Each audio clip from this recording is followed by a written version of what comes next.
Hello and welcome. Why सब civil engineers do not progress during job.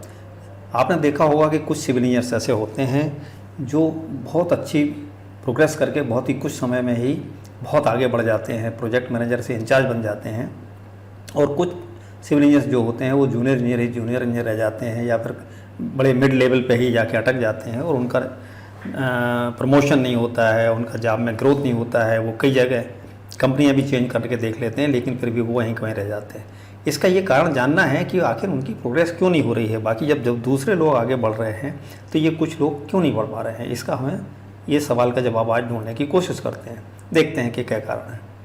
देखिए, why not much promotion even after working for many years, यानी इतने साल काम करने के बाद भी प्रमोशन जितने होने चाहिए थे या दूसरों के हो गए हैं उतने क्यों नहीं हो रहे हैं, सैलरी क्यों नहीं बढ़ी है, ये सारा क्या कारण हो सकता है, इसका जवाब ढूंढने की कोशिश करते हैं। Reason for no growth for civil engineers या less growth for civil engineers क्या है। देखिए, प्रोजेक्ट्स या जॉब की क्या रिक्वायरमेंट्स हैं। यदि प्रोजेक्ट या जॉब की आपकी जो रिक्वायरमेंट हैं उसके बीच में कोई बैरियर आ गया तो फिर आप आगे नहीं बढ़ सकते हैं। किस तरह बैरियर आ गया? वो बैरियर है कन्फाइंड टू पर्टिकुलर स्किल, यानी यदि आप एक पर्टिकुलर स्किल या सिर्फ एक लिमिटेड चीज़ों के बारे में ही जानते हैं, सीख गए हैं और उससे आगे नहीं बढ़ना चाहते हैं, नई चीज़ें नहीं सीखना चाहते हैं, तो ये हो सकता है कि आपको उस पर्टिकुलर स्किल पे ही सिमट के रह जाएंगे, तो वो एक पर्टिकुलर जॉब तक ही सिमट के रह जाएंगे। वो बैरियर आपने खुद बनाया हुआ है और आप जो है ना उसकी वजह से एक जगह अटक जाते हैं। क्या बैरियर है?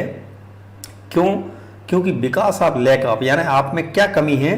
Technical knowledge of respect to job, यानी जिस जॉब को आप कर रहे हैं उसका टेक्निकल नॉलेज में क्या हो सकता है आप में कमी हो, या ये हो सकता है कि लैक ऑफ सॉफ्टवेयर नॉलेज। आप टेक्निकली ठीक हों लेकिन आपको सॉफ्टवेयर्स का काम नहीं आता है, क्योंकि आज की तारीख में सॉफ्टवेयर्स कंप्यूटर का नॉलेज बहुत ज़रूरी है। क्योंकि आप जैसे जैसे मैनेजरियल हायर पोस्ट पे आप बढ़ते हैं तो आपको कंप्यूटर सॉफ्टवेयर्स की ज़रूरत पड़ती है day by day, rather than site के काम से आपको ये वाले काम ज़्यादा करने पड़ते हैं।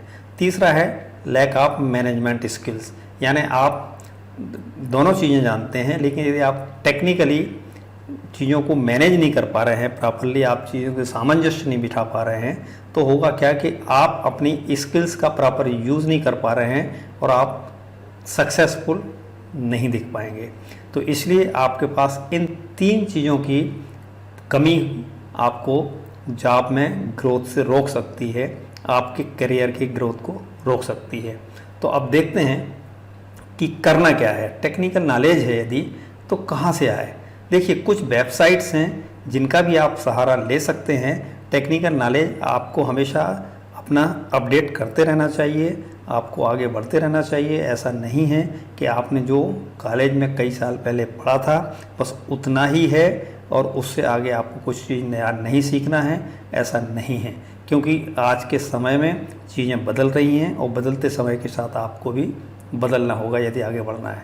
तो कुछ वेबसाइट्स मैंने यहाँ पर लिखी हुई हैं, नंबर ऑफ़ वेबसाइट्स हैं जिनको आप रेफर कर सकते हैं। मैंने कुछ यहाँ पे आपके लिए नोट की हुई हैं, जैसे basic-civilengineering.com, theconstructor.org, civil-ax.com, imcivilengineer.com, civil-engineer-civil.com, civil-digital.com, daily-civil.com, about-civil.org, etc.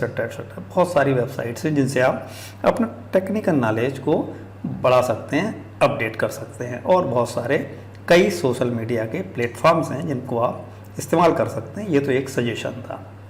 इसके बाद में आपको सॉफ्टवेयर्स की बात करते हैं।